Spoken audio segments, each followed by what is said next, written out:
Hello, this is Dean Phoenix with episode 8 in my New Game Plus Deathmarch walkthrough, and this will be the opportunity that we get to beat Caranthir and Eredin as the last bosses in the game, and there is also the Through Time and Space mission to do.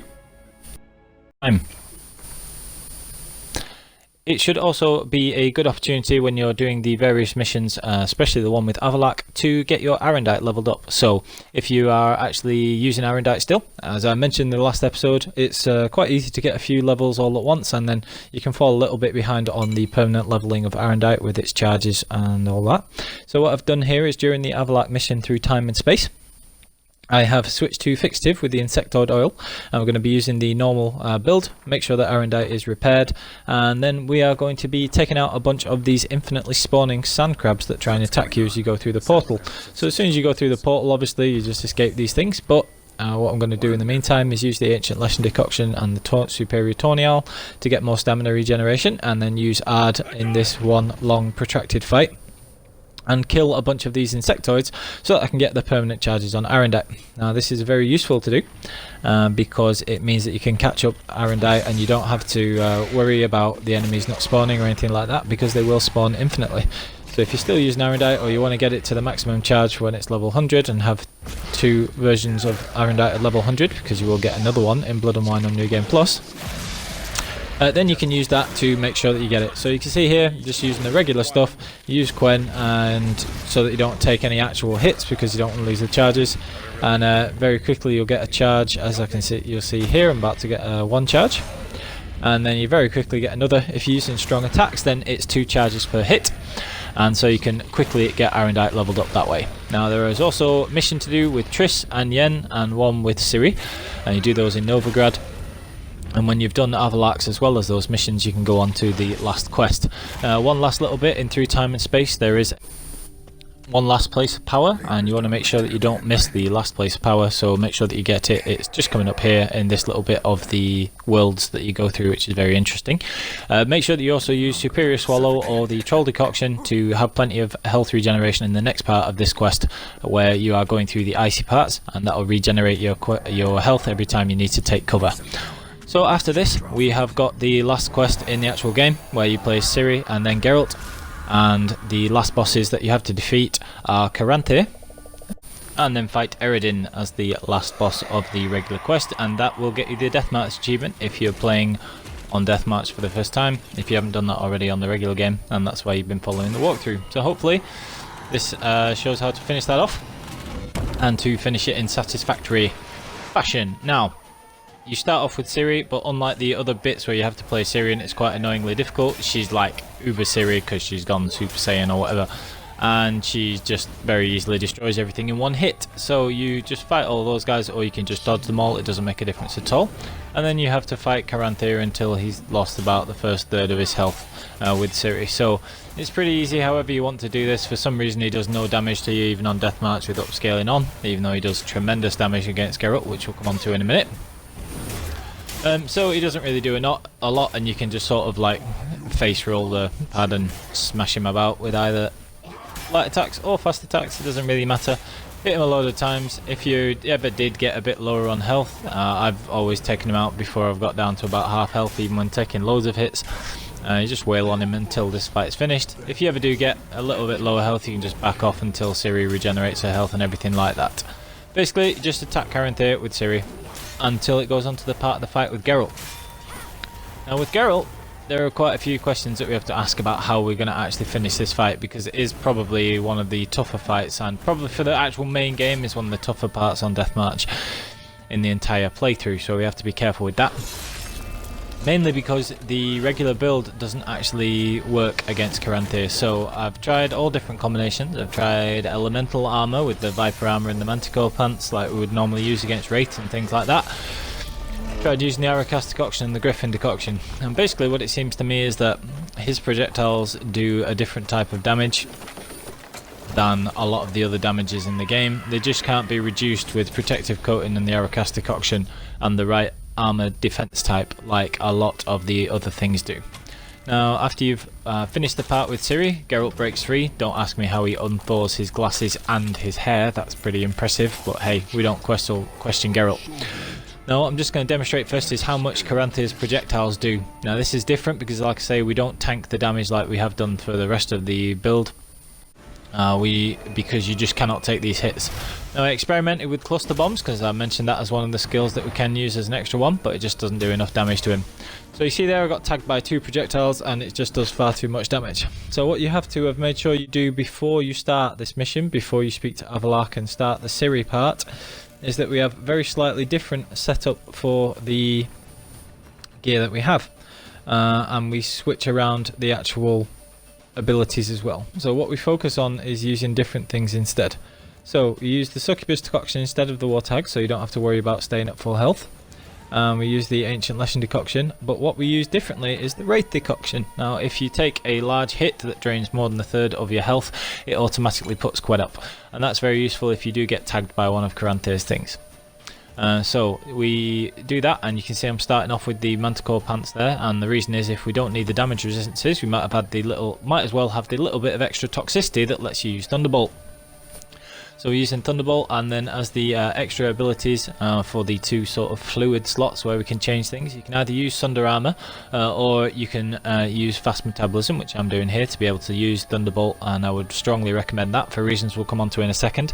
And you see there that I've taken out Killing Spree and put on Tissue Transmutation. Now normally we don't have any need for Tissue Transmutation's Vitality, but you can see there with the 4 decoctions and the extra 5000 Vitality, it lets you take a hit if you do get careless or if he manages to tag you, particularly with that one that inflicts ice when he fires 5 projectiles, and that will give you time to heal up. We've got fast metabolism, so you start off with the Thunderbolt, which you're able to use with the manticore pants, and then you would want to put on Superior Tawny Owl afterwards as well. Now when you're actually fighting Caranthir, it's a lot of dodging and just using Ard Sweep whenever you get a chance. The golems that he used can get hit by his own projectiles, so you can use those as a shield, as we mentioned in the original walkthrough. Now you can see there he tags me with a projectile, and that does enormous damage, but because of the Wraith decoction it also puts up a Quen shield so that if he tags me again afterwards it's okay. So basically that's the way we're going to do it. We're going to use Rend and Heavy Strikes just to get as much damage, because every time you hit him he just teleports, and then we're just going to dodge around using Ancient Lesson and the Ard Sweep to build up your stamina regeneration, which makes it really high, and then instead of being able to tank the damage you just dodge it there and use Quen every time your Quen is down. And if he does hit you, Wraith Decoction will put up a Quen shield, so you can use that as well. So just to recap, before you start this mission, before you start the Ciri parts, before you've even spoken to Avalak, you need to swap the skills Killing Spree in order to have, because there's no point having Killing Spree against a single enemy. The reason we swap out Killing Spree is because Aerondight will get the charges, and that will, let you increase your damage, and if you get maximum charges you will always crit anyway, and Killing Spree doesn't do anything against a single enemy, and obviously Caranthir and Eredin are both single enemies. So you swap out Killing Spree for Tissue Transmutation, and then swap the sort of extra skill slot that you have there for Fast Metabolism. Now against Eredin you don't need Tissue Transmutation. He's actually much easier than Caranthir because you can reduce his damage with Protective Coating and the Ursan gear like you can against normal enemies. So we swap Sunder Armor out there so we can do more damage against him, and that also boosts the Great and Red Mutagen. So what we're going to do against Eredin is you can actually meditate. So you see there my toxicity and decoctions were the same as I had against the Caranthir. But if you meditate, although you can't actually physically meditate, it will clear your toxicity and allow you to redo your potions. So again, for convenience, I'm just going to use the succubus decoction so that the attack builds over the fight instead of the warthog decoction, so I don't have to bother about staying at full health. And we're going to use the same setup we always do, which is the Arakas decoction, the succubus decoction instead of the warthog in this instance, the Ekamara decoction so that we can get health back with the damage that we deal to Eredin, and the Arakas decoction so that we can reduce the damage we take. Now you can run past all the enemies here, or you can kill a couple of them to keep your Aerondight charges up, because they do carry over from the Caranthir fight to fighting Eredin. Or you can just run past everything so you don't lose them anyway. Now this is an actual demo of the fight, so again Manticore Pants and Thunderbolt might as well, and then I just switch those so that we can have the correct sort of slashing resistance and damage types with the Unvic trousers. So You can see there Eredin with the elemental oil isn't able to break Quen, and even if he does break Quen, you see here I deliberately take a few hits, even if he does break Quen, it doesn't make a difference. Now you do still do enormous damage to Eredin, so you can just use the same things you do normally. So I don't think I actually did apply Superior Tornial there, but it doesn't, I've just applied it there. And then you can use Ard Sweep and the Ancient Lesson Decoction to build your stamina regeneration and get a few massive hits in. Now the game, for whatever reason, when you get him down to half health, it doesn't seem to twig that you've done that straight away, so it doesn't trigger the second stage of the fight.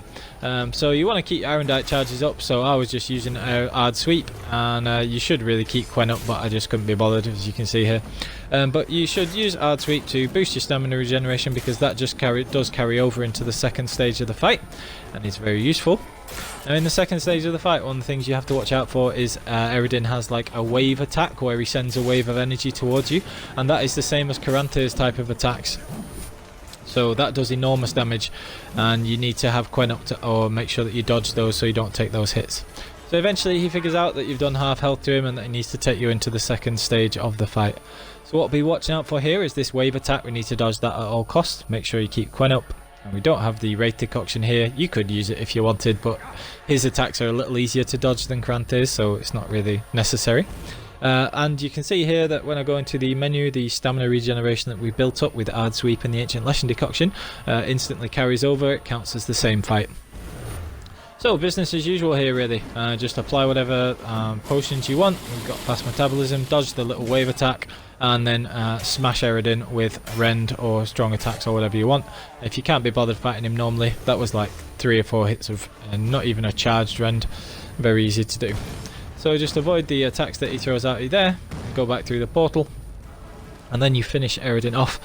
And again, as Vesemir said right at the start of the game, after you finish the Griffin, one of the things that you could work on is your upward vertical strike. And I always love the little thing that somebody had pointed out ages ago on another video I was watching, that Geralt actually does finish Eredin with an upward vertical strike, which is tons of fun. So you can see here as well that the armour that I'm using is just the Superior Ursine armour. I hadn't got to the level of needing Mastercrafted yet. You could always leave this until later if you wanted to do it with the Mastercrafted or Grandmaster gear, but really not necessary on both fights. Pretty manageable. Caranthir's is just mainly dodging and avoiding the hits, and Eredin you can just use your normal damage resistance types again. And that will be the New Game Plus done. Now if you have been following the walkthrough and played it on Deathmarch all the way through with New Game Plus, hopefully that's meant that you've got the achievement and that you found the walkthrough useful. And so thank you very much for following the walkthrough, and hopefully, like I say, it has helped some people get Deathmarch.